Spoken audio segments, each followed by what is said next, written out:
আচ্ছা, আবার আমি একটি ওষুধের কথা বলবো, সেটা হচ্ছে আর্জেন্টাম গ্রুপের ওষুধ, আর্জেন্টাম নাইট্রিকাম। আর্জেন্টাম নাইট্রিকাম কী ধরনের হয়? আর্জেন্টাম মানে হচ্ছে রূপো। আর্জেন্টাম কিন্তু খুব খুঁতখুঁতে টাইপের হয়, আর নাইট্রিকাম হচ্ছে খুব সূক্ষ্ম ব্যাপারে খুঁতখুঁতে।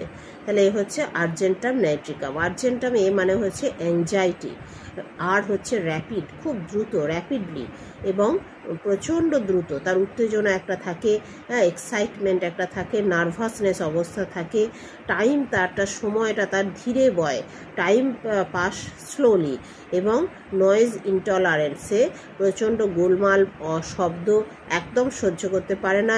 ইরিটেবিলিটি মানে তার একটা বিরক্তি ভাব সবসময় তার মধ্যে থাকে। আর হচ্ছে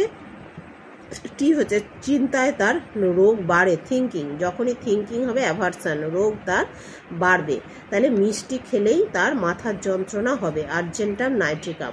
এবং এদের মধ্যে দেখবেন কড়া, তীব্র, মারাত্মক খুব বেশি এই ব্যাপারগুলো থাকবে, কড়া, তীব্র, মারাত্মক খুব বেশি এই বিষয়গুলো দেখা যাবে। বড় কড়া মিষ্টি, কড়া নুন, কড়া, খুব গরম কাতর, খোলামেলা, কড়া মানে মুক্ত বাতাস, প্রচণ্ড খোলামেলা মুক্ত বাতাস পছন্দ, কড়া, জেদি, অনমনীয়, মানে এই ধরনের মানুষ হচ্ছে আর্জেন্টাম নাইট্রিকাম। এরা হচ্ছে আর্জেন্টাম নাইট্রিকাম। এবং ডিজায়ার ফর সুইট, প্রচণ্ড স্যালাইভেশন হবে, ডিজায়ার ফর সুইট থাকবে, ফিয়ার অফ ডার্কনেস, অন্ধকারে ভয় থাকবে। এই হচ্ছে তার ব্যাপার। হাই প্লেসে তার মনে হবে যেন তার এই বাড়িটা কি অদ্ভুত, এই বাড়িটা হয়তো ভেঙে পড়বে।